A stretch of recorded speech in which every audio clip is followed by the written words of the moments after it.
예, 안녕하세요. 플로우의 임성훈입니다. 금일은 조금 기념비적인 날인데요. 플로우 최초로 유튜브 라이브 방송을 하는 날입니다. 제가 오늘 유튜브 라이브 방송의 첫 진행을 맡게 됐는데 영광입니다. 그리고 오늘 이 자리에는 그 새로운 협업 툴을 검토하시는 고객님들도 오셨을 거고, 그 다음에 기존에 우리 협업 툴 플로우를 잘 활용하시는 분들도 참석을 하셨을 거고, 마지막으로는 오늘 주제에 맞게 중대재해 예방에 관심이 많으신 고객님들이 참여를 했다고 좀 생각이 됩니다. 그런데 어떤 분들이 물어보시더라고요. 그 플로우에서 왜 중대재해 예방 컨텐츠를 하고 있느냐. 그래서 저희가 지금 답을 드린 게 뭐냐면, 중대 예방, 재해 예방을 하는 여러 가지 뭐 그 툴이 있지 않습니까? 근데 플로우를 활용해서 중대 재해 예방을 하면 되게 철저하게 관리가 됩니다 라고 얘기를 했더니 그래요? 그럼 좀 알려주시면 안 돼요? 해서 이렇게 좀 시작을 했고요. 그러다가 한 단계 더 발전을 해서 플로우만 소개를 하면 재미가 없지 않습니까? 그래서 오늘은 중대재해 관련해서 전문가를 모시는 자리를 마련을 했습니다. 다음 장에 좀 보시면은 왼쪽에 계시는 분인데요. 예, 변호사님입니다. 법률사무소 서하담의 이세원 변호사님이신데 현재는 지금 서하담 변호사 CSO를 하고 계시고요. 그리고 또 삼성전자 임직원 법률상담 전담 변호사이십니다. 또 여기만 딱 타이틀 있으면 안 되겠죠. 서울지방노동위원회 심판담당 공익위원도 하고 계시고 이전에는 삼성전자 법무팀에서 근무를 하신 이력이 있습니다. 너무 화려하시죠? 그래서 이 전문가 분인 이세원 변호사님을 모시고 진짜 법률적인 쟁점, 사건 판례, 사례 이런 중심적으로 무엇을 준비하면 되는지에 대해서 논의를 할 예정인데요. 잠시 후에 변호사님 모시고 좋은 강의를 듣도록 하겠습니다.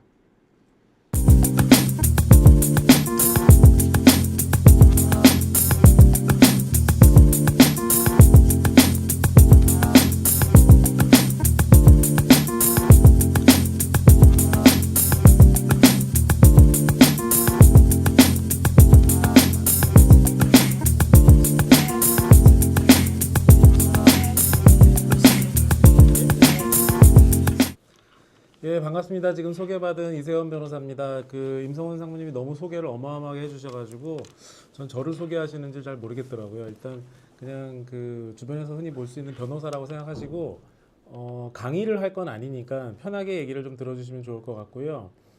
최근에 있었던 또 사고 소식이 있다 보니까 중대재해 사건 관련된 기사 하나 보고 갈게요.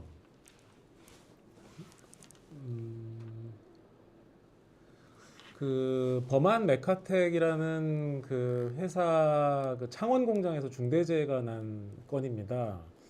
그 지금 보면은 그 사업장 안에서 이제 뭐 기자회견이 열리는 건을 그 언론 기사로 지금 보여주고 있는 건데 헤드라인만 보셔도 될 것 같아요. 안전보건 관리 시스템을 구축해야 된다 이렇게 얘기를 했는데 지금 이 법이 2022년부터 시행이 되기 시작해가지고 이제 3년이 됐는데 실제로 법 자체가 내용이 이렇게 명확하지가 않고 우리가 어떤 그 의무를 준수해야 되고 어떤 경우에 위반이 되는지 이런 부분들이 조금 불명확하다 보니까 그런 부분에 대해서 도대체 어떤 거를 그 지켜야 할 것인지 이게 이제 회사들마다 되게 초반에 불안정했던 상황이 있는데요. 이 기사 제목에서 보시는 것처럼 안전보건관리 시스템 구축이 이제 법의 표현상으로는 안전보건관리 체계 구축인데 안전보건관리 체계 구축이라는 게 실제로 이제는 3년 정도 지나다 보니까 법원 판례 속에서도 안전보건관리 체계를 원청이 구축했어야 한다 아니면 하청이 구축했어야 한다 이런 식으로 그 표현을 달리하면서 안전보건관리 시스템 구축에 대한 문제가 구체적으로 지금 부각이 되고 그걸로 인해서 이제 형사처벌 여부도 이제 판가름이 나고 이제 그래서 거기에도 이제 어떻게 보면 이제 실무적인 법을 지킬 수 있는 실천 방안이 거기서부터 도출이 될 수도 있고 이제 그런 상황이 된 상태입니다. 사실 그 22년 1월 27일에 시행이 된 이 중처법 시행 전에는 형법도 있었고 산업안전보건법도 있었어요. 근데 중대산업재해가 발생을 하면은 결국은 형법하고 산안법, 중처법 이렇게 이제 그 법들이 적용되는 게 문제가 됩니다. 산안법하고 중처법은 노동청이 수사를 하고요. 형법은 경찰이 수사를 하고. 근데 특사경이라고 들어보셨을 거예요. 우리 보통 경찰서에서 만나는 경찰들은 일반 사법 경찰이라고 하고, 뭐 환경 사건이나 노동 사건 이런 뭐 그 부분들은 실제로 경찰들이 그 사건을 수사하기에는 조금 이제 뭐 여러 가지 측면에서 한계가 있다 보니까 특별 사법 경찰이라는 제도를 뒀는데, 노동청에 있는 근로감독관들이 실제로 그런 어떤 법적인 특별 사법 경찰관 역할을 하고 있고, 그래서 특사경이라고 보통 줄여서 부르는데, 이런 중대재해나 산안법상 중대재해나 중처법상 중대산업재해가 생기면 특사경들이 보통 수사를 하게 됩니다. 그런데 이제 사실은 그런 어떤 특사경, 일반 경찰 이런 구조, 이런 그 업무 분장의 문제가 있다 보니까 정말 중대재해나 중대산업재해가 터졌을 때는 실제로는 사업장에 그 노동청도 오고, 뭐 이제 화학 사고가 터지면은 환경부에서도 오고, 그다음에 일반 경찰도 오긴 하지만 사건 수사를 주도하는 것은 아무래도 노동청이죠. 노동청 특사경들이 실제로 들어와서 사고 현장 위주로 작업 중지 명령을 내리기도 하고, 아니면은 뭐 그 실제로 그 현장에서 피의자 조사를 하거나 그 차원에서 직접 바로 뭐 검찰을 통해 가지고 영장을 청구해 가지고 수사를 계속 진행하고, 경찰은 사실 그러다 보니까 처음에 먼저 나서진 않아요. 나서진 않고 그 말씀드린 법이 세 개가 있는데, 중처법, 산안법에 관한 위반 여부가 있는지를 노동청에서 나온 특사경들이 조사를 해서 그 위반 사실이 확인이 되면 그 혐의점을 바탕으로 형법상 업과사나 업과상, 어차피 사람이 뭐 그런 일이 생기면 안 되겠지만 사망하거나 다쳤을 경우에 이제 수사가 이루어지는 거니까 그걸 받아서 경찰에서 이어서 수사를 하게 되는, 이렇게 되는 거고요. 만약에 노동청에서 수사를 했는데 사람이 사망하거나 다친 일이 발생하긴 했지만 중처법 산안법상으로는 특별히 혐의점은 없다, 이렇게 될 경우에는 노동청 쪽에서 수사는 더 이상 안 하고 형법상 경찰이 혐의점이 있는지 수사만 해서 중처법 산안법으로는 안 걸어도 업무상 과실치사, 업무상 과실치상 이런 식으로 이제 기소를 하거나 뭐 그 판결이 나서 처벌을 받거나 이렇게 할 수는 있는 거예요. 최근에 있었던 기사에 통계 자료가 있어서 그걸 가지고 좀 설명을 드려보면, 네, 보시죠. 네, 이 기사 뭐 다 읽지는 않고 여기 내려가면서 통계만 볼게요. 자, 기준 돼 있는 거 보면 22년 1월 27일부터 3년 정도 기간을 잡고선 고용노동부의 중처법 수사 현황 했는데요. 3년이면은 365일 곱하기 3하면 정확하게 한 1090일 정도 되는 것 같고, 근데 사건 자체가 수사 대상 사건이 1091건인 거 보면 실제로 사건화가 된 건들은 사상하더라도 어쨌거나 하루에 한 건 정도는 중대재해처벌법이 문제되는 사건이 발생은 했다, 전국적으로. 이렇게 보실 수 있을 것 같아요. 그런데 다음 통계를 내려가 보면 검찰의 기소 현황인데, 여기 위에 잠깐만 다시 갈게요. 여기서 송치란 표현이 있는데 전체 1091건 중에 송치는 야 이거는 잘못했으니까 기소해달라고 검찰에 넘겨야겠다라고 해서 노동청에서 그 검찰에 보낸 걸 송치로 볼 수 있는데, 236건이면은 검찰에 그 올라간 게 1091건 중에 거의 한 5분의 1 정도 되는 겁니다. 근데 다시 밑으로 내려가 볼게요. 원래 가려던 거. 그러면 검찰 중처법 기소 현황을 보면 밑에 내용 다 보실 필요 없고, 기소 건수가 138건이에요. 지금 기간이 6개월 정도 더 늘어났긴 했지만 아까 올린 건이 1091건 중에 5분의 1 정도 되는 236건을 올렸는데, 그 중에 정확하게 어림하긴 어렵지만 한 50% 조금 안 되게만 기소가 되고 있는 거죠. 이 정도로 어떤 사건에 대한 그 발생 통계, 그다음에 수사 통계, 그다음에 기소 현황, 이 정도는 보실 수가 있는 것 같습니다. 네, 요거는 다시 이제 강의 안으로 돌아가 볼게요. 중처법 적용상 주요 쟁점들이 있어요. 실제로 이제 초반에 그런 얘기들이 많이 됐었고, 뭐 헌법소원이 제기된 것도 있긴 하지만 중처법에는 경영 책임자라는 표현이 나오고, 그래서 실제 많은 기업들이 중처법이 시행되고 나서부터 CSO라는 그 직책을 많이 뒀습니다. 그 CSO가 이제 안전관리 최고 책임자라는 표현인데 보통 이제 뭐 이게 조금 단순하게 생각하면은 CSO가 없으면은 대표이사가 CSO 즉 중첩법상 경영 책임자가 되는 거 아니겠냐 이래가지고 대부분의 회사들이 이제 CSO를 별도로 두고 있는데 실제로 이제 그 수사 과정에서는 그럼 과연 이 특정 회사 A사든 B사든 사고가 난 그 회사에서는 수사 대상 회사에서는 누가 경영 책임자냐 CSO라는 네임택을 달고 있다고 해서 반드시 그 사람을 경영 책임자로 지목하고 입건해서 수사하는 것은 아닙니다. 그래서 그 경영 책임자 왜냐하면 결국은 처벌 대상이 돼야 된다고 봤을 때는 그 회사에서 중처법이 적용되는 개인은 회사는 당연히 같이 양벌 규정으로 처벌을 받을 거고요. 근데 그 개인은 경영 책임자가 될 수밖에 없거든요. 그리고 제일 중요한 쟁점이 안전 확보 의무 위반이에요. 안전 확보 의무라는 것 자체가 사실 아까 처음 서두에 말씀드린 것처럼 이게 도대체 어떤 의무냐. 이게 종전에 있었던 산업안전보건법에서 말하는 안전조치 위반, 보건조치 위반 이거랑은 또 어떻게 다른 거고 어떻게 또 겹치고 이런 것이냐 이런 부분들이 사실 좀 중요한 쟁점이고요. 중첩법 적용할 때 또 중요한 것은 사망이나 상해가 실제로 발생했느냐 하는 부분입니다. 산업안전보건법은 사망이나 상해가 없어도 산업안전보건법 적용을 받아서 처벌이 될 수 있는데 조금 쉽게 얘기하면 중첩법 위반이 아무리 차고 넘치는 회사라도 사망사고 상해 사건이 없으면 처벌 대상이 되지 않아요. 중첩법으로는 산안법으로는 되겠지만 그리고 이제 지금 뒤에 이제 판결 몇 개를 볼 텐데요. 의무 위반이 존재한다고 해도 그게 이제 사망이나 상해에 영향을 주었느냐 그런 인과관계가 또 요즘 실제로 이제 최근에 특히 나온 그 무죄 판결 몇 개에서는 중요하게 이제 판례가 쟁점으로 보고 있습니다. 그래서 무죄 판결 몇 개를 간략하게 좀 리뷰를 해볼 텐데요.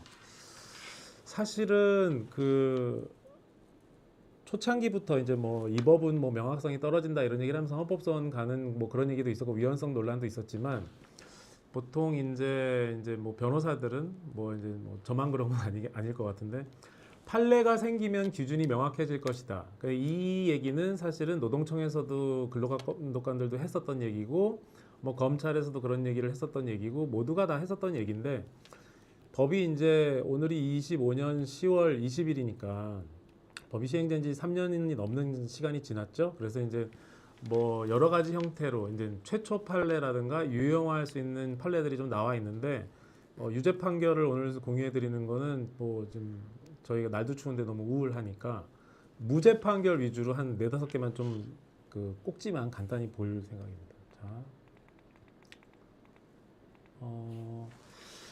그 7월 16일 날 대구에서 선고된 판결은 하청유죄 원청 무죄예요. 이게 보통은 그 중처법이라는 게 그 종사자 개념을 도입해가지고 원청이 봤을 때 우리 근로자가 아닌 하청 근로자를 원청의 종사자로 포섭시켜서 원청에서 책임을 져야 된다 그 사건 그 사고에 그래서 원청을 처벌하려고 하는 컨셉이 중처법에 있는 건데 이 판례 보시면은 하청은 그대로 유죄가 됐어요. 근데 원청은 무죄가 됐고 판시 내용을 바로 보면은 원청에서는 안전보건관리체계 아까 그 첫 기사에서 제목에 나왔던 안전보건관리 시스템이 사실은 법에 있는 안전보건관리체계라는 용어인데 원청은 법원이 보니까 안전보건관리체계를 구축을 했고 법률상 의무를 다 이행을 했다 이렇게 판단을 해주고 설령 그 두 번째 줄은 어떤 내용이냐면 설령 의무 위반이 존재한다고 해도 사망사고 사이에 연결성이 없다. 인과관계가 없다. 오히려 하청, 그 사고를 당한 그 근로자가 속한 하청의 계약상 안전조치 불이행이 직접적인 원인이고 그런 거는 원청이 예측할 수가 없었던 거 아니겠냐. 이렇게 이제 판례가 논리를 흘리면서 유무죄 여부 형량을 보시면 원청 대표는 무죄예요. 원청의 대표가 무죄라는 거는 중처법상 아까 뭐였죠? 경영 책임자 CSO만 중처법으로 처벌을 할 수 있는데 검찰은 일단 대표이사를 CSO 경영 책임자로 기소를 한 건데 법원에서 무죄를 준 거고 책임 대상 처벌 대상 개인이 무죄니까 법인은 당연히 같이 무죄가 된 거예요. 그리고 하청에서 직접 원인 제공했다고 했으니까 현장 소장은 유죄가 나온 거고 하청에서 개인이 유죄가 나오니까 하청 법인도 덩달아 같이 벌금형이 나온 건데 그런 부분 보시면 이제 시사점에서 어떻게 보면은 여기 뭐 계약의 명확화, 증거의 중요성 이런 거는 사실 상호적인 부분이 있어요. 이게 원청 입장에서는 뭐 사실 이 법이 아까 처음 말씀드린 것처럼 중처법을 통해서 하청의 그 종사자의 사고를 원청도 특히 원청이 어떻게 보면 이제 경영진도 책임지게 하겠다 이런 취지가 있었다 보니까 실무적으로 이렇게 원청이 무죄가 되고 오히려 하청이 유죄가 되는 중처법 사안은 그렇게 흔하지 않아요. 지금 뭐 이제 법을 시행한 지 한 3년 정도밖에 안 됐지만 증거의 중요성, 책임의 분리, 계약의 명확화 이거는 사실 표현 자체가 원청의 관점이긴 합니다. 오늘 지금 그 이 내용을 보시는 분들이 원청이신지 하청이신지는 제가 정확하게 구분하지 않고 말씀드릴게요. 그리고 정기적으로 점검하는 이런 부분들은 사실은 법이 요구하고 있는 거기 때문에 저거는 꼭 의무 위반이라는 지적을 받지 않도록 해줘야 되는 부분인 거고 저 밑에 전문가 의견은 사실은 뭐 그거는 형사처벌은 그렇게 하는 거기 때문에 당연히 대표이사가 무죄가 된 부분을 저렇게 이제 언급을 한 겁니다. 기사가 난 거기 때문에 사실 뭐 저희가 뭐 익명화는 하지 않고 그냥 그 회사 이름은 다 공유는 해드릴게요. 이 작년 12월에 그 선고가 난 그 평화 오일실 공업 사건도 안전 확보 의무의 위반이 있었더라도 사고와의 상당 인과관계가 부족하다 이렇게 봐가지고 여기서도 사건 개요 보시면은 경영 책임자 CSO로 그냥 그 회사 대표이사를 검찰에서는 봤고요. 뭐 물론 노동청에서 처음에 그렇게 봤겠죠. 그래서 그렇게 기소가 됐는데 상당 인과관계 부족하다 의무 위반이 있었더라더라고 했으니까 아마 의무 위반 인정 안 한 걸로 보여지고 그래서 사건 사고와 간의 인과관계는 없기 때문에 무죄, 대표이사 무죄니까 양벌 규정 적용 안 돼서 법인도 무죄 이렇게 간 겁니다. 그래서 판결 의의가 중처법상 책임주의 원칙을 강조한 최초의 판결 이렇게 보시면 되고 의무 위반하고 사고 발생 사이의 인과관계 입증이 핵심 쟁점이라고 부각되는 거는 솔직히 그 안전확보 의무 위반이라는 의무의 그 범주가 워낙 광범위하고 구체화하기가 좀 어려운 부분이기 때문에 뭐 하나만 잘못해서 위반으로 특정이 돼도 안전확보 의무 위반이 될 수는 있는데 지금 판례의 저런 태도를 봐서는 아 그러면은 우리 사업장에 우리 회사에 어떤 위반이 있다고 가정하더라도 그게 그 사고랑 직결이 안 된다라고 하면 또 그거를 중처법으로 반드시 처벌할 수는 없겠다. 이런 얘기를 판례가 해준 거라고 생각하시면 될 것 같습니다. 하나오션 무죄 판결이 2월 19일 날 있었는데요. 요거는 바로 뭐 동일한 패턴으로 가는 건데 법원 판단 보시면 중처법 위반은 무죄 판결이 됐고 하청 근로자는 산안법으로 유죄를 해줬고 하청 근로자들의 작업 과실이 중처법상 원청 책임으로 보기는 어렵다. 이렇게 얘기를 해줬어요. 무죄 판결의 근거 보면은 실질적으로 원청이 지배 운영 관리를 한 작업이 아니다 이런 얘기를 했는데 중처법 구조 사망 단서에 면책 사유로 저런 조항이 있긴 하지만 사실 저거는 실질적으로 지배 운영 관리가 무엇이냐라는 그런 해석의 문제가 있었어서 사실 오늘은 뭐 이 판례들을 한꺼번에 소개하는 입장이니까 이거를 상세하게 설명드리긴 좀 어려운데 이 판결이 실질적으로 지배 운영 관리를 어떻게 기준을 잡고 판단해서 어떤 사실관계에서 이 사안은 없다 이렇게 판단했는지는 눈여겨보실 필요가 있는 것 같습니다.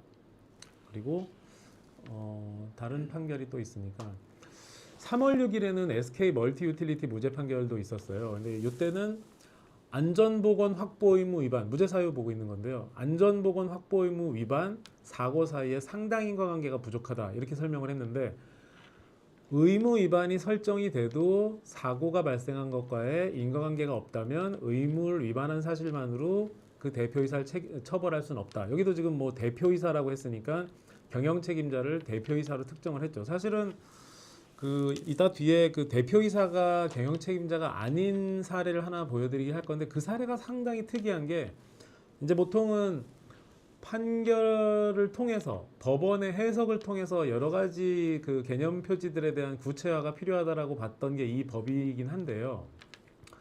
기본적으로 이제 이거 제가 뭐 이게 이렇게 말씀드리는 게 적절한지 모르겠지만 노동청도 검찰도 수사 단계에서 기소 단계에서 경영 책임자를 고유한 그 해석 방식을 동원해 가지고 적절하게 포집하는 것을 하기보다는 일단 기본적으로 대표이사를 입건해서 수사해서 기소를 하다 보니까 지금까지는 대부분 대표이사가 그 회사의 경영 책임자가 맞느냐라는 판결로 계속 이어지고 있는 국면이 있습니다. 근데 이제 대표이사가 아닌 자가 경영 책임자로 기소가 돼서 중처법상 재판을 받아서 판결이 나는 게 어떤 사례 자체로만 놓고 보면은 그 사건 판결 이후에 장래에 일반적으로 기업들이 참고할 수 있는 그 보편적인 좀 기준이 될 수 있지 않을까.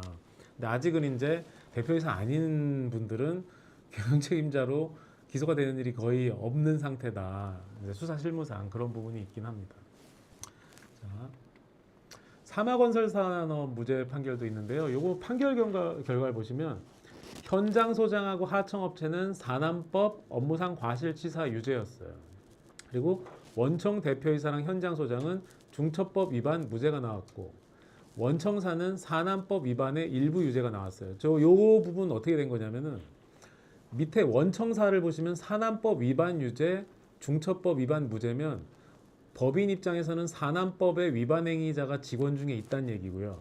중처법을 위반한 대표이사 경영 책임자는 없다는 얘기입니다. 그래서 위에 보시면 원청 대표이사가 무죄가 나왔으니까 밑에 원청사의 중처법 위반 무죄는 연결이 되는 거고 위에 산안법에서 유죄가 나온 부분에 현장 소장 B가 원청사 직원이기 때문에 양벌 규정으로 원청사도 일부 유죄를 받은 건데요. 요게 이제 사실 아까 초반에 말씀드린 것처럼 사건이 터지면 어떻게 되느냐 해서 뭐 일반 경찰 형법 그 형사처벌을 위한 일반 경찰이 온다 사업장에 그 다음에 노동청에서 들어와서 작업 중지 명령하고 특사경이 수사한다 이렇게 말씀드리면서 노동청은 산안법, 중처법 이렇게 설명을 드렸는데 세 가지 법이 한꺼번에 대부분의 사안에서 문제가 되는데 요 사안에서는 지금 어떻게 됐죠? 중처법은 무죄, 그치만 산안법은 유죄. 그리고 경찰이 그걸 받아서 이어서 수사한 형법상 업과사도 유죄. 이렇게 되는 거예요. 그래서 사실 사건이 하나 터지면은 세 개의 법상 유무죄 여부가 가려지기 때문에 회사 입장에서는 사실 유죄, 그러니까 뭐 이제 뭘 어쨌거나 이제 뭐 사람의 사망이나 상해가 있다 보니까 사건 자체가 아무도 책임이 없다라는 거는 조금 뭐 이제 다른 관점의 측면이긴 하지만 대응하는 회사 입장에서는 우리가 이 어떤 그런 사망이나 상해라는 결과만으로 책임을 져야 할 거냐 이런 측면을 봤을 때는 세 개의 죄를 다 방어해야 세 개의 그 법령을 다 방어해야 되는 그런 어려움이 있는 건 맞습니다. 여기도 무죄는 어떻게 했냐면 관리 체계상 조치 의무 위반이 있다고 봤겠지만 있다고 봤어요. 그렇죠? 그렇지만 사망 사고와의 인과관계가 연결되지 않는다. 이렇게 봤고요. GD종합건설 무죄 판결도 있는데 요거는 어차피 같은 맥락으로 쭉 넘어가니까 그냥 간단하게 키워드만 보면은 무죄 판단 이후에서도 중처법 대상이긴 한데 인과관계 부인, 그러니까 인과관계를 계속 부인하는 거는 의무이행이 없다 있다라는 그 첫 번째 허들에서 있다가 되더라도 사망사고 간에 인과관계가 입증이 되지 않는다. 그 의무 위반하고 이 사망사고하고는 연결성이 없다. 이렇게 해서 무죄가 되고 있다라는 부분이 계속 나와요. 그래서 실무시사점을 가보시면 세 번째 줄에 의무 위반이 있으면 어쨌거나 산안법 위반 처벌은 됩니다. 그게 이제 사망사고하고 연결은 안 되더라도.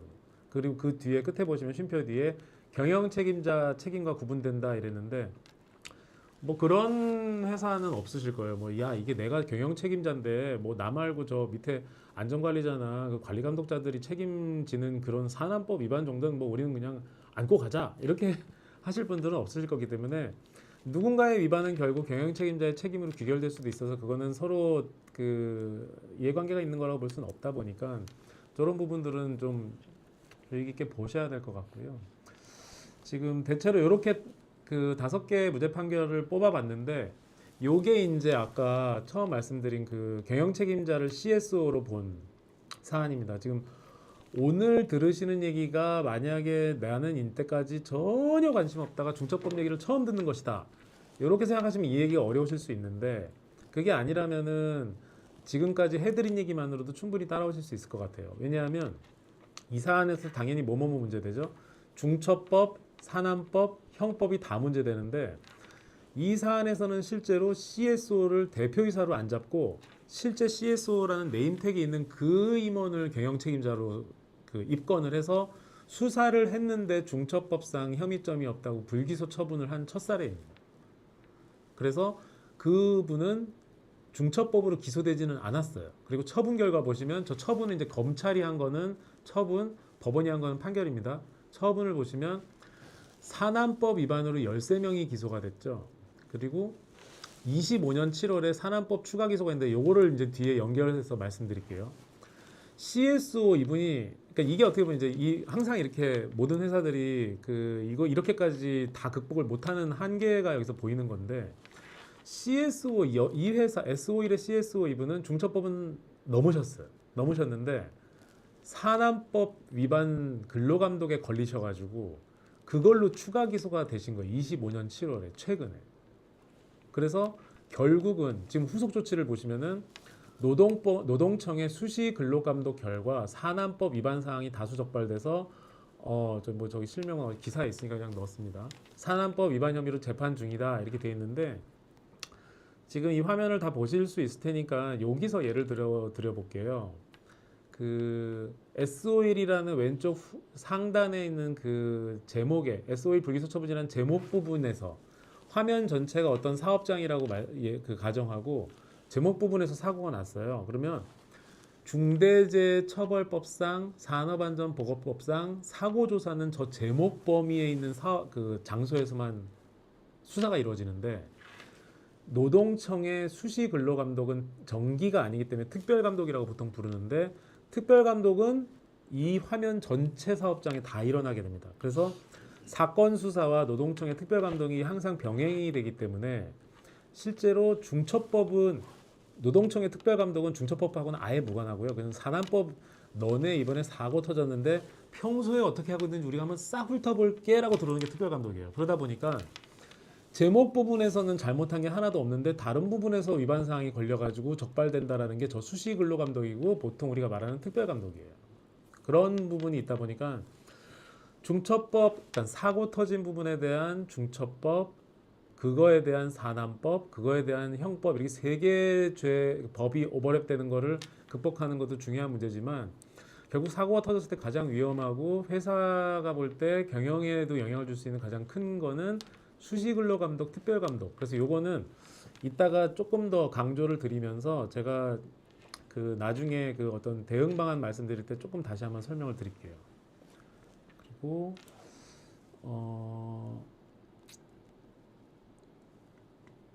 기사를 하나 보여드릴까 했는데 그거는 그냥 생략하고 이거 바로 가볼까요? 네, 요게 지금 계속 본 거거든요.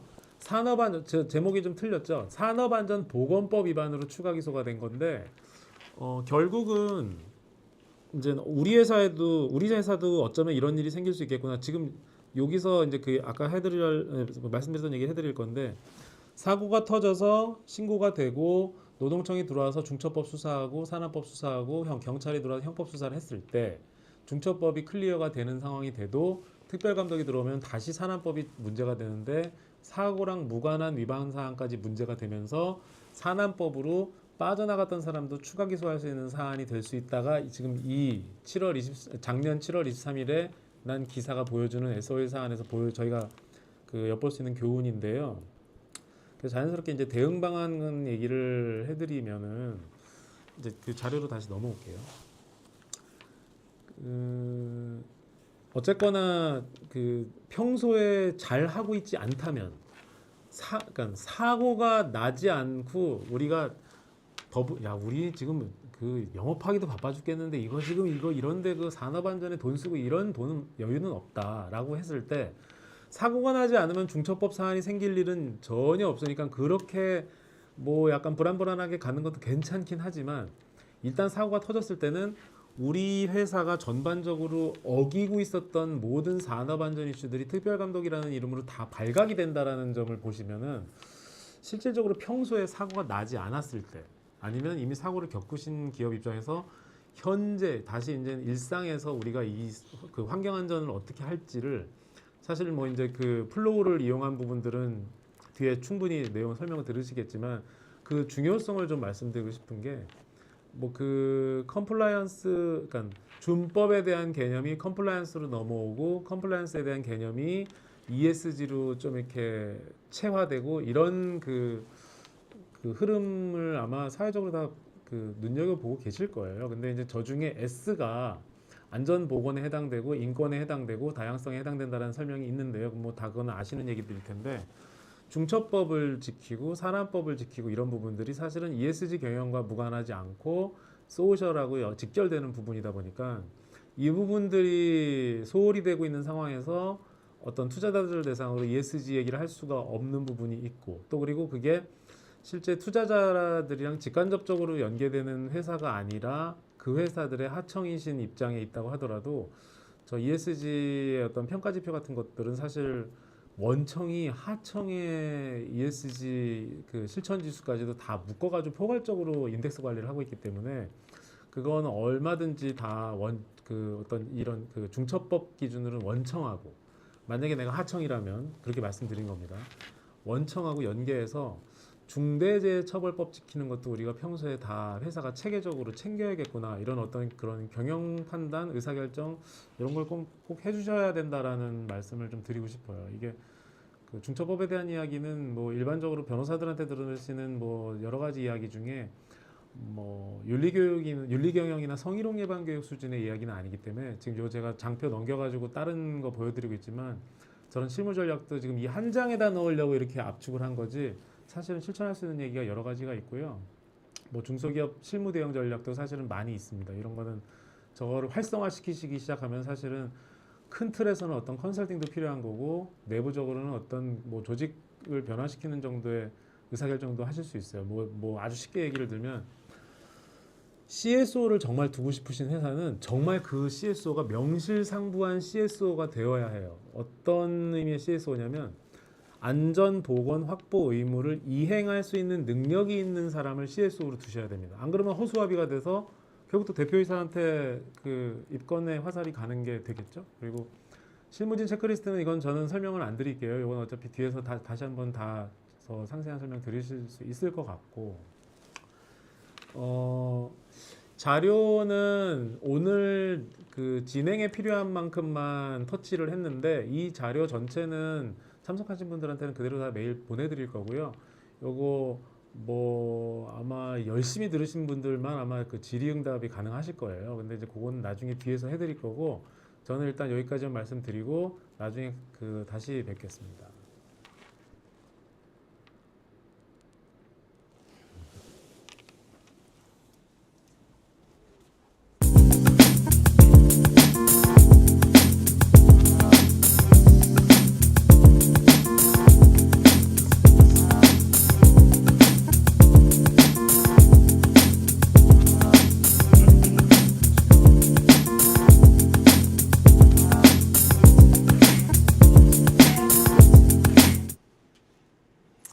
예, 다시 돌아왔습니다.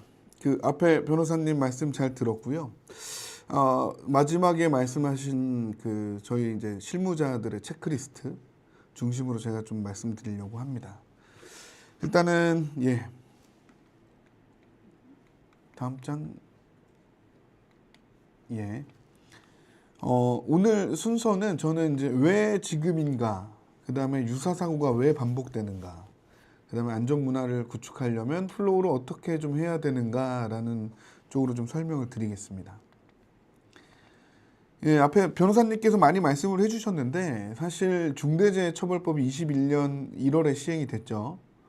이 처벌법의 제정과 실행은 수많은 희생의 결과물이라고들 합니다. 왜냐하면 이전까지 무수히 많은 사건 사고가 있었어요. 예를 들어서 2014년에 뭐 가습기 살균제 참사라든지 세월호 참사라든지 이천 물류창고 화재라든지 뭐 최근에는 뭐 태안 화력발전소 이런 것들 사고들에 의해서 많은 희생을 치르고 이런 처벌법들이 이제 만들어져서 시행이 됐는데 그럼으로써 기업 경영진의 관심과 의지가 좀 많이 커졌죠. 예전보다는.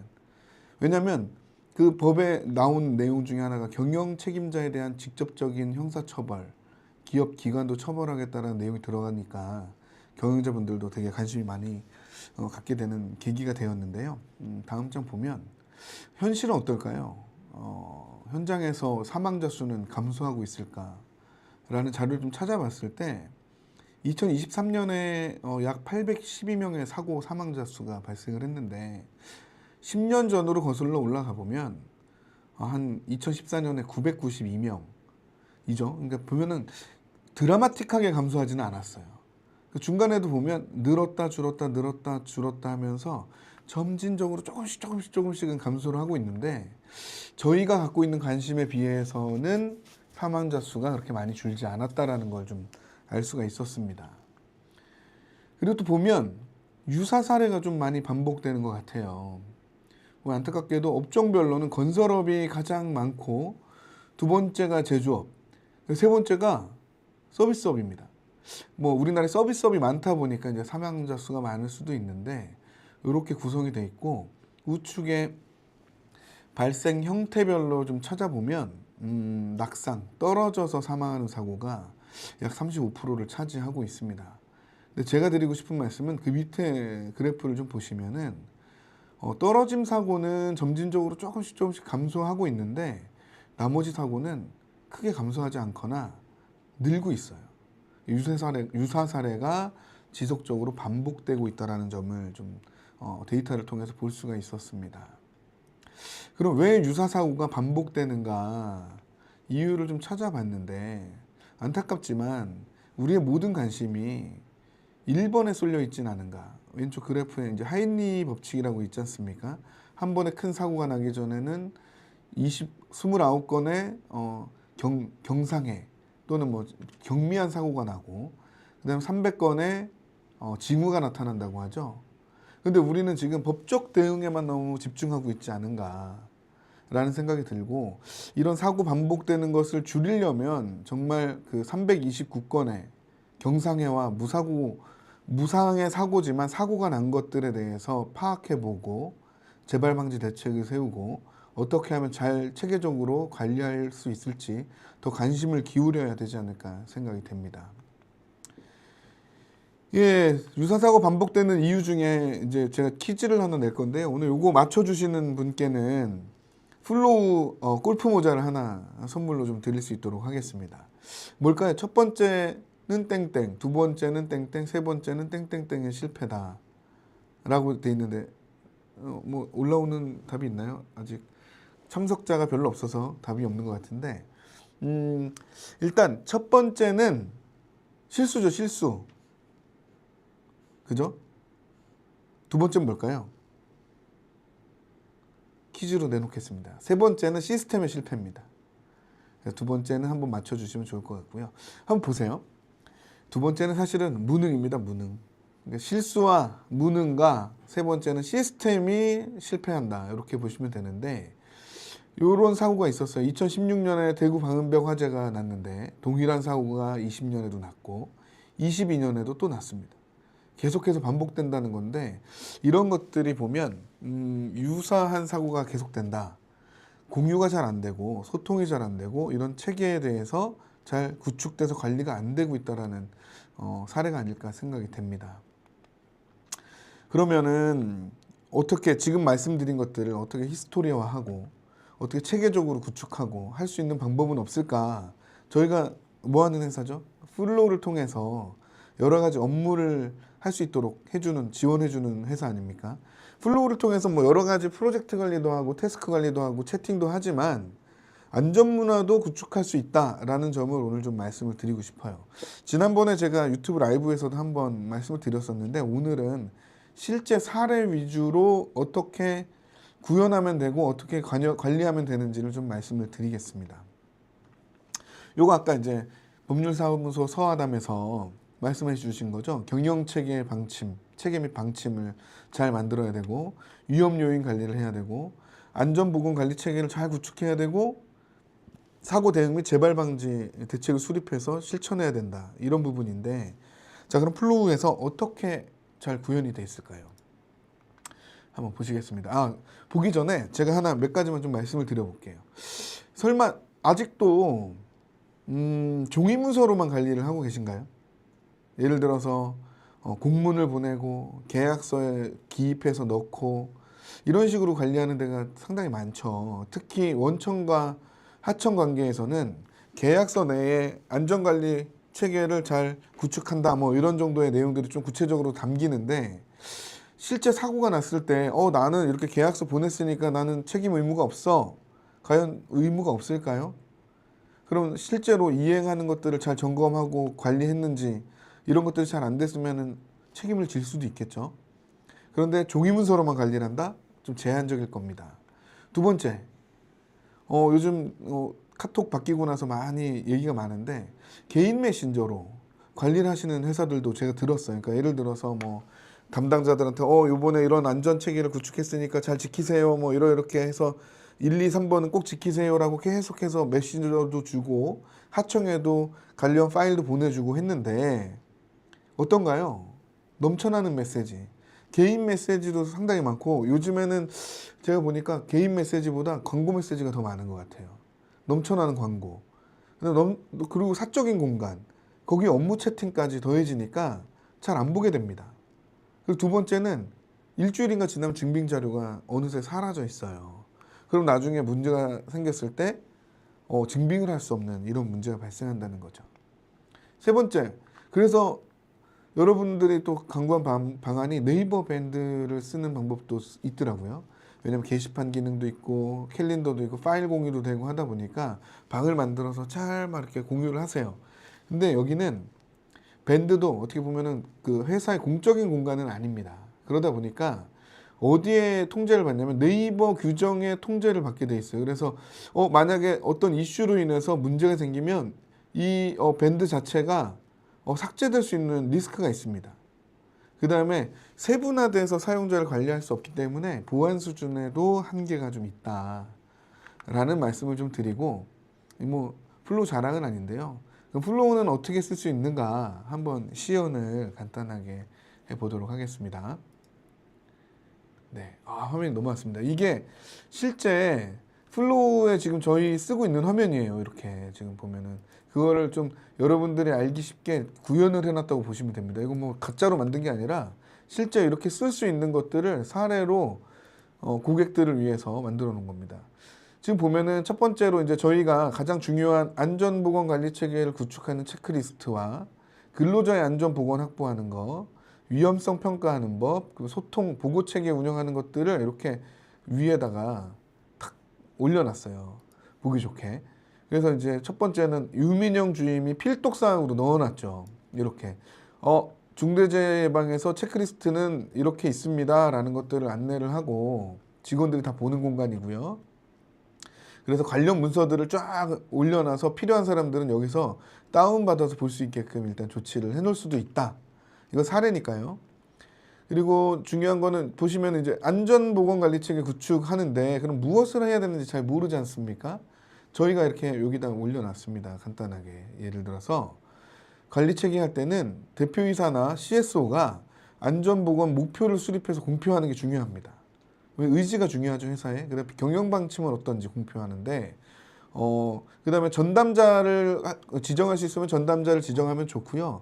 기업의 규모에 따라서 뭐 인프라 부서나 보안 안전 부서나 그다음에 CSO를 두는 회사도 있고 규모가 작은 회사는 사실은 대표이사가 다 해야 되긴 하는데 대표이사가 전담자가 되든지 아니면 또 인사 담당자가 전담자가 되든지 이런 지정을 하면 됩니다. 그건 이제 법적인 것들은 조금 더 논의를 해봐야 되겠지만 기업의 여건에 맞게끔 전담자를 지정하시고 그 다음에 뭐 위험성 평가도 하셔야 되는데 여기 사례를 한번 볼게요. 저런 것들은 사실은 컨설팅을 받으시는 게 가장 좋긴 합니다. 좋긴 하지만 그래도 우리가 실천할 수 있는 것들부터 하면 이런 겁니다. 요거는 게시를 해놓은 건데요. 안전보건 목표를 수립해서 게시한 겁니다. 여기 보시면.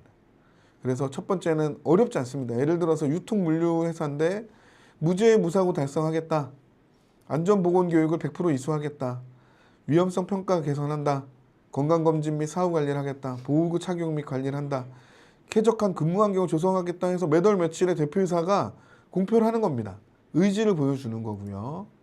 두 번째는 보시면은 경영방침이잖아요. 비슷합니다. 이거는 두 개를 합쳐도 되시고요. 아니면 별도로 하셔도 되는데 2번 보시면 이런 겁니다. 이렇게 안전보건 경영방침 선언문 어렵지 않습니다. 예를 들어서 안전 최우선 경영을 하겠다.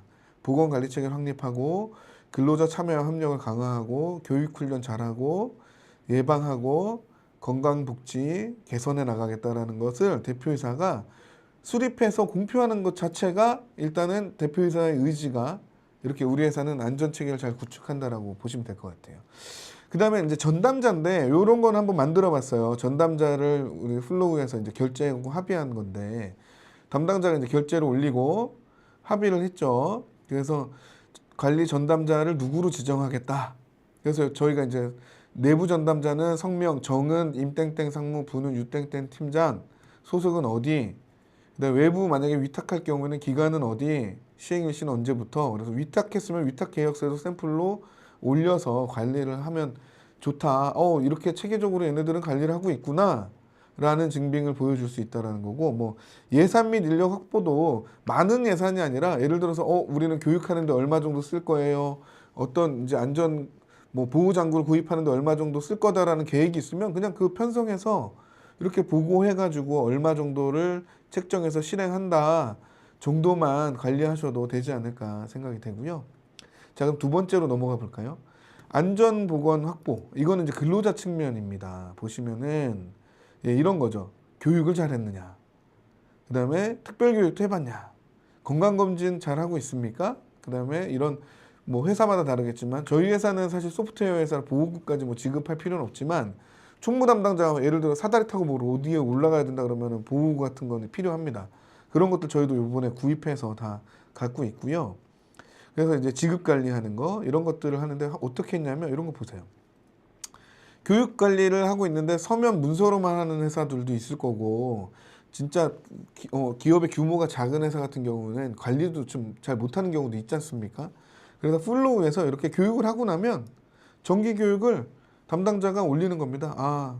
결과 보고서 해서 정기 교육 언제 했고요. 내용은 뭐였고요. 참여 현황은 어떻고요. 그 다음에 설문조사 했더니 어떻고요. 현장은 이렇게 교육을 했습니다. 그래서 참석자 탁 올려가지고 관리를 해주시면 좋을 것 같아요. 그 다음에 또 이런 거죠. 예를 들어서 뭐 특별교육 할 수도 있고 건강검진 같은 경우 저희도 플로우를 통해서 건강검진 실시 안내를 하고 팔로우를 하는데 보시면 이렇게 피플팀입니다. 공단검진과 종합검진 대상자들에 대해서 안내를 해주고 검진해주고 어디 기관도 안내해주고 검진 휴가 쓰는 법 이렇게 해서 팔로우를 해줍니다. 그리고 만약에 그 했는데도 한 10명 정도가 아직 안 받았다. 그럼 그 사람들을 위해서 재공지를 해주고 기록을 계속 남깁니다. 하라고. 그래서 끝까지 추적해서 검진 누락자가 없도록 관리를 해준다라고 보시면 될 것 같고 이런 것들이 있습니다. 보호 같은 경우에 이제 지급했는데 진짜 지급하고 있어요. 이럴 수도 있지 않습니까? 그래서 이렇게 보호구 지급 규정도 공지해서 올리고 뭐 관리하시면은 지급 대장 관리도 여기 플로우 통해서 하실 수 있다. 또 한번 다른 위험성 평가 같은 게 제일 중요한 것 같아요. 이런 것들이 약간 전문가의 영역이긴 한데 예를 들어서 그런 게 있습니다. 우리가 플로우 같은 경우는 소프트웨어 회사인데 과연 뭐가 위험하지? 보면은 우린 사무직이지 않습니까? 멀티탭 환경, 멀티탭에 너무 많은 것들이 콘센트가 꽂혀 있어서 화재가 날 수 있는 위험이 있고, 그죠? 과로하는 위험 이런 것들. 그 다음에 그런 것들이 있고 뭐 일상생활에서 어디에 부딪히거나 할 수 있는 위험들이 존재하기 때문에 그런 것들을 대표이사나 이제 담당자가 한 바퀴씩 돌면서 점검해 주는 것들 그런 게 이제 기본이지 않을까 생각이 되고요. 그 다음에 이제 전문적인 부분 위험한 요인 부분들은 사실은 회사에서 일하시는 분들이 제일 잘 알고 있어요. 어디가 위험하고 어디가 문제가 되는지 그런 것들을 체크해서 그 문제 인자를 좀 줄여나가는 것들이 위험성 평가라고 보시면 되는데 그런 것들을 발굴해가지고 그래서 어떤 조치를 취하고 있다 정도도 관리를 하면 상당히 뭐 컨설팅을 안 받더라도 되게 도움이 될 것 같습니다. 그럼 그렇게만 하면 되느냐? 플로우를 통해서 이렇게 관리하시면 될 것 같아요. 예를 들어서 정기 안전 점검 기준은 우리 회사의 기준은 이렇습니다라는 기준, 그죠? 두 번째는 안전 점검을 했으면은 언제 어떻게 했는지가 중요하지 않습니까? 그래서 이렇게 월간으로 점검하는 것들을 체크리스트를 만들어서 이렇게 저희는 이렇게 해놨어요. 7월달, 8월달, 9월달, 10월달 이렇게 미리 언제 누가 해야 된다라는 걸 플로우에 등록을 해놓는 겁니다. 그 등록을 해놓고 그게 진행 중인지 대기 중인지 끝나고 나면 이제 완료가 됐는지를 볼 수 있게 관리해 주시면 좋을 것 같아요. 여기 한번 7월달 거 한번 볼까요? 이건 이제 샘플인데요. 결과 보고서 해서 안전보건 담당이 언제 점검했고 어떤 항목을 점검했는데 여기가 중요한 것 같아요. 종합 의견은 전기 배선 정리가 좀 미흡하고 팔레트가 뭐 손상이 되게 해서 손상돼서 교체해야 되고 장갑, 작업용 장갑들이 많이 해지고 있어서 이런 것들을 추가 지급해야 된다. 이런 이제 후속 조치 의견이 나오면 플로우를 통해서 밑에 하위 업무에 등록을 해놓는 거예요. 등록을 해놓으면 이게 담당자가 언제 어떻게 운영되고 있는지 팔로우업이 되고 있는지를 로그화해서 기록으로 다 남길 수 있다. 그럼 나중에 요즘에는 그렇지 않습니까? 중대재해처벌법보다 이걸 증빙하는 게 더 겁이 난다라는 말씀이 있어요. 근데 저희 시스템을 활용해서 하면 증빙은 일도 아니다라는 좀 말씀을 드리고 싶고요. 이제 또 한번 이제 네 번째는 소통 및 보고 체계 운영입니다. 여기 보시면은 이런 거예요. 그러니까 근로자로부터 위험한 부분에 대한 의견을 청취하고 회사에서 개선해 주었느냐를 또 점검을 한다고 해요. 저도 사실은 전문가가 아니기 때문에 좀 많이 공부를 해봤는데 이런 소통 채널을 갖고 있느냐가 또 중요한 점검 항목이라고 하는데 플로우는 당연히 있겠죠. 플로우를 사용하면 뭐가 좋냐면 저희가 프로젝트 관리, 태스크 관리, 실시간 소통이 다 되지 않습니까? 여기 보면 1번 항목에 저희가 만들어놨어요. 근로자의 의견 청취 및 개선 사항을 어떻게 반영할 거냐 보시면 이런 식으로 프로세스를 여기다 공지를 해주고 여기에 지게차 보행자 동선 관련해서 피드백 완료됐는데 어떻게 됐냐면 이런 거예요. 직원이 여기에 게시에다가 글을 씁니다. 안녕하세요. 땡땡땡에 근무 중인 김책임입니다. 지게차와 보행자 동선이 겹쳐서 위험하다. 그래서 사진을 찍어서 여기다 올릴 수가 있어요. 그래서 A1동에 5번 구역에 위험해요. 그럼 소통 채널이 확보됐고 VOE가 나왔고 그럼 회사는 담당자입니다. 언제 내가 이렇게 처리가 완료되었습니다. 라는 것들을 이 공간에서 서로 점검을 하고 피드백을 줄 수 있는 공간이다. 라고 보시면 될 것 같아요. 그리고 여기 뭐 이제 보면은 이제 재해가 발생하면 신속 보고 체계도 어떻게 구축을 했고 예를 들어서 그다음에 뭐 비상연락망은 어떻고 근데 비상연락망은 여기다 놓는 것보다는 맨 위쪽에다가 올려서 누구라도 언제나 볼 수 있게끔 오픈을 해놓으면 상당히 도움이 되겠죠. 그래서 아까 이제 서두에 제가 말씀을 드렸어요. 플로우랑 중대재해랑 무슨 관련이 있지? 라는 말씀을 하셨는데 이제 거기로 넘어갈까요? PPT로. 예. 그런 말씀을 해주셨는데 어떤 툴이든 상관은 없습니다. 사실은 뭐 다른 툴을 내가 쓰고 있다라는 것도 뭐 상관은 없는데 플로우로 이렇게 체계적으로 관리하시면 적어도 증빙에는 힘을 안 쏟아도 된다. 그 다음에 후속 조치까지 팔로우를 하기 때문에 최대한 안전한 관리 체계를 구축해서 진짜 매니징할 수 있다. 그리고 이걸 계속 지속하다 보면 사실은 어떻게 되겠죠? 문화로 정착할 수 있다. 근데 이런 걸 안 하고 계속 문서로만 하고 보고로만 하면 이게 사실은 문화로 정착되기까지는 좀 쉽지는 않을 것 같아요. 자, 한번 랩업을 해보겠습니다. 제가 시연을 해드렸는데요. 다음 장 이런 거죠. 뭐 목표 공표할 수 있고, 예. 저희 플로우에서 좋은 거는 이런 것들을 공지를 하고 나면 누가 읽었는지, 누가 읽지 않았는지를 확인할 수가 있어요. 그래서 이 미확인하신 분들한테 단체 문자도 보낼 수가 있습니다. 그래서 미확인이 없도록 끝까지 추적 관리할 수 있다라는 게 좀 장점일 것 같고요. 예. 이런 식으로 안전보건도 할 수 있고, 예. 평가 결과, 점검 결과 보고 이렇게 할 수 있고, 그 다음에 의견 청취를 할 수 있는, 그리고 개선 사항을 반영할 수 있고, 그거를 기록으로 다 남길 수 있다. 그 다음 아까도 말씀드렸지 않습니까? 가장 중요한 게 기록입니다. 기록.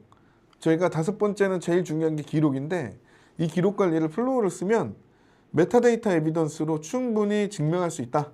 예, 기록에 대한 이행에 대한 증빙을 걱정 안 하셔도 된다라는 거를 좀 말씀을 드리겠습니다. 예, 로그 다 남아 있어요. 언제 누가 어떻게 공지했고 어떤 업무 번호로 진행됐는지가 다 확인되고요. 예, 이런 식으로. 예. 그다음에 미확인이 누군지까지도 다 추적 관리할 수 있다. 그다음에 요거는 하나 좀 말씀을 드리고 싶어요. 아까 앞에서 말씀드리지 않은 건데 건설 현장 같은 경우에는 이제 현장에서 툴박스 미팅 같은 거를 할 수가 있죠. 그날의 공사 작업 확인도 하고 주의해야 될 것도 얘기를 하고 막 이렇게 충분히 하시는데 그거 사고가 났어. 그럼 당신 이거 했어요 안 했어요? 라는 질문을 받을 거 아닙니까? 아 저는 했는데요. 그럼 막 증인도 있어요. 너무 힘들잖아요. 플로우는 외부인을 초대를 할 수가 있고 모바일을 활용할 수 있습니다. 그래서 그날 만약에 작업 지시를 해야 된다. 그럼 다 모여서 플로우로 들어가서 그거 오픈해서 읽고 전달하고 미확인이 없도록 조치만 해도 현장에서 충분한 관리를 할 수 있고 툴박스 미팅에 활용할 수 있다. 그리고 외부인을 초대해서 쓸 수 있는 게 플로우의 장점인데 외부인은 일단 현재까지는 무료입니다. 그래서 특정 프로젝트에 외부인을 초대해서 현장에서도 충분히 활용할 수 있다는 점을 좀 장점으로 말씀드리고 싶어요. 예, 중대재해 안전관리 플랫폼으로 좀 이제 변화하는 건 아니고요. 여러 가지 저희가 기능이 있는데 그 중에서도 중대재해도 예방할 수 있는 플랫폼으로 활용할 수가 있다. 예, 법적 기반의 증빙, 그다음에 안전한 보안, 원청과 협력사가 통합해서 활용할 수 있는 부분, 그다음에 웹과 모바일 사용하는 환경을 제공하는 부분이 장점이지 않을까 생각이 됩니다. 예, 그 외에도 오늘 뭐 중대재해 때문에 들어오신 분도 있는데 플로우를 잘 모르시는 분들도 있을 것 같아요. 그 외에도 워크플로우 관리, 그다음에 프로젝트 만들어서 같이 소통하는 거, OKR, 간트 차트, 뭐 메신저는 기본으로 다 제공을 하고 최근에는 이제 AI 기능도 저희가 출시를 하니까 많이 관심 가져주시면 좋을 것 같고요. 예, 마무리하겠습니다. 사실 아까 하이니 법칙 말씀을 드렸지 않습니까? 그 우리 하나의 사건 사고에 집중할 게 아니라 이런 동료와 가족 그리고 회사를 지키는 약속이 제일 중요하고 이거는 중대재해 처벌을 뭐 법적으로 대응하는 것보다 그 체계를 잘 구축해서 안전한 회사와 안전한 사회를 만드는 게 더 중요하지 않을까 하면서 제가 오늘은 마무리를 좀 하도록 하겠습니다. 잠시 후에 Q&A 시간을 잠깐 가질 테니까요. 그때 또 질문 있으시면 질문하시면 좋을 것 같습니다. 예, 감사합니다.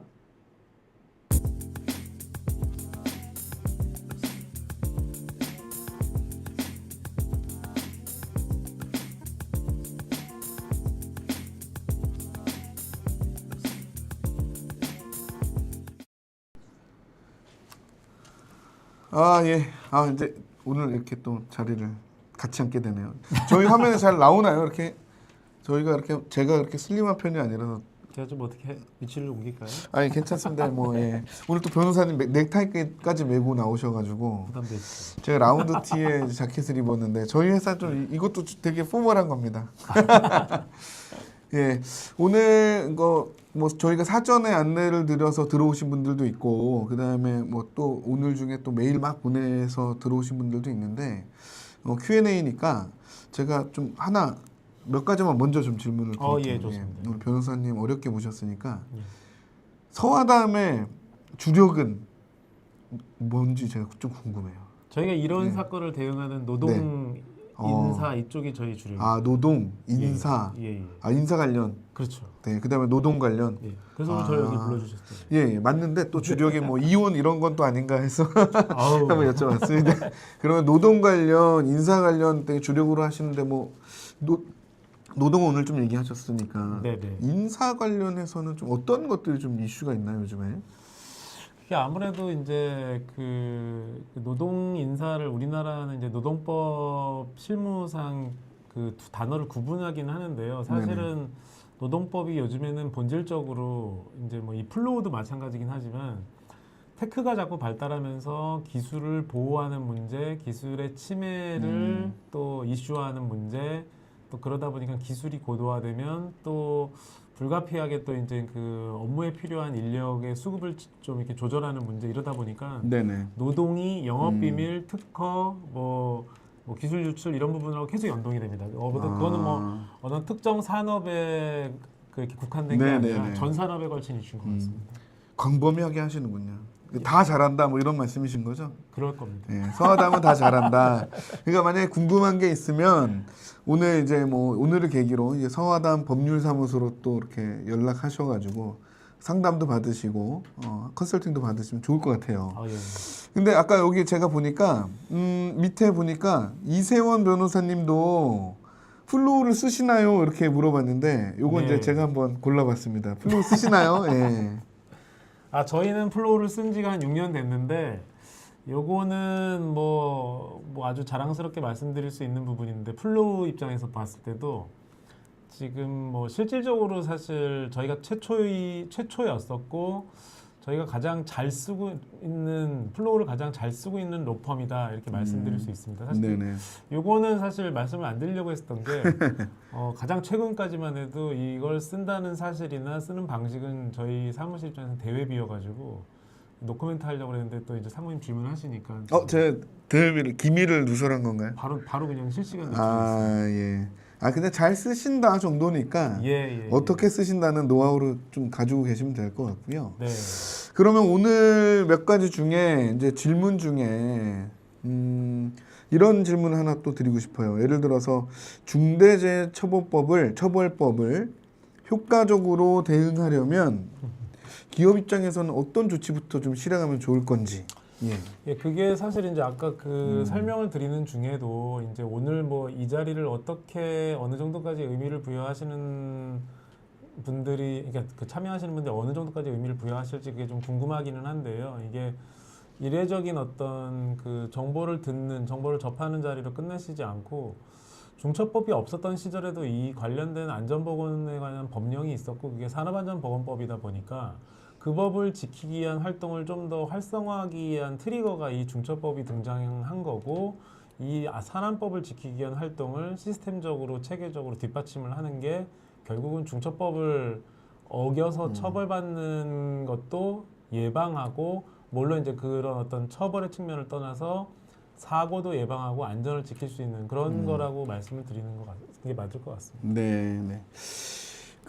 또 최근에 이제 뭐 노란 봉투법 해서 막 이런 얘기도 많은데 그 이제 원청과 하청의 관계 저도 보니까 너무 복잡해서 좀 어렵긴 한데 그냥 간단하게 하청 입장에서 원청과 어떤 방식으로 법을 지키기 위해서 노력하는 게 좋을지 좀 말씀을 좀 주시면 좋을 것 같아요. 사실은 이게 우리가 밖에서 다른 별도 작업을 해가지고 원청한테 납품을 하는 구조가 되는 경우도 많이 있지만 어떤 뭐 건설이나 제조 이런 쪽에서 이루어지는 원청, 하청은 대체로 그 사업장이 원청의 사업장인 경우가 많다 보니까 그 법률 관계, 그러니까 작업의 기초는 계약 관계를 통해 형성이 되지만 실제로 하청은 원청이 구축하고 있는 안전관리 체계하고 뭐 거기에 편입된다란 말은 조금 그렇지만 대부분 중첩될 수밖에 없고 그래서 법도 사실은 도급 관계에서의 산업안전보건 조치를 또 특별히 강조하고 있기도 하고 그러다 보니까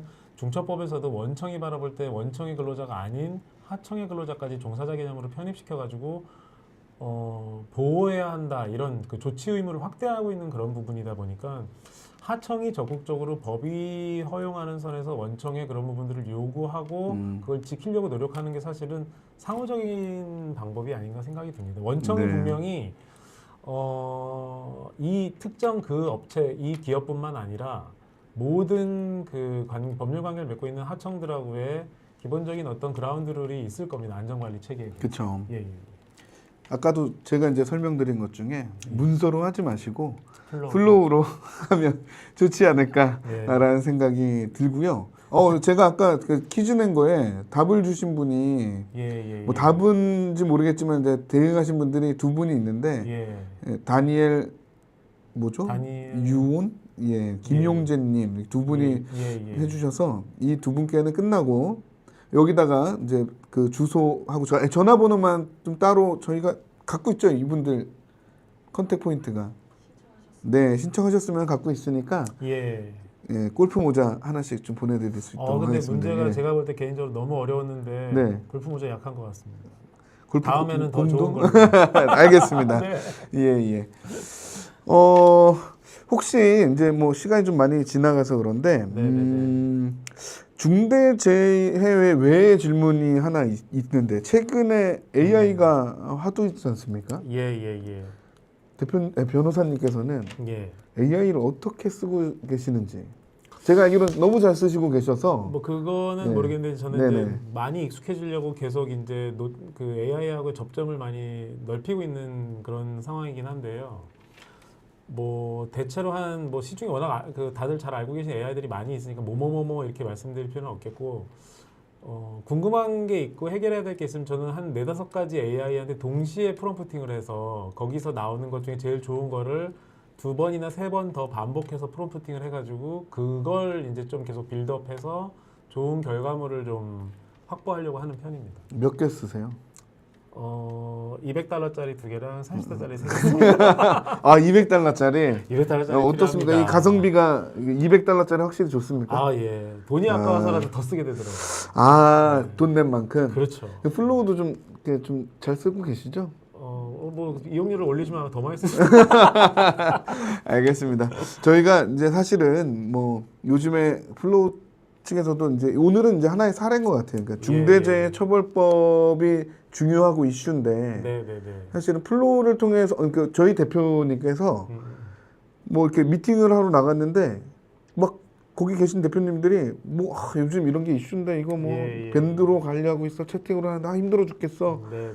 큰일 나는 거 아니야 뭐 이런 식으로 얘기를 하시길래 아니 플로우 쓰면 되는데 왜 이렇게 고민들을 하시지 해서 한번 이런 것들도 소개해 보자라고 이제 예. 시작한 프로젝트고 예. 그러다 보니까 저희도 이제 한번 세팅을 해서 해보고 저희 거를 또 이렇게 중대재해처벌을 대체하기 위해서 대응하기 위해서 네네. 저희도 만들어서 하다 보니까 예. 이거 고객들도 잘 쓰시면 좋겠는데 이렇게 계기가 됐고요. 네네.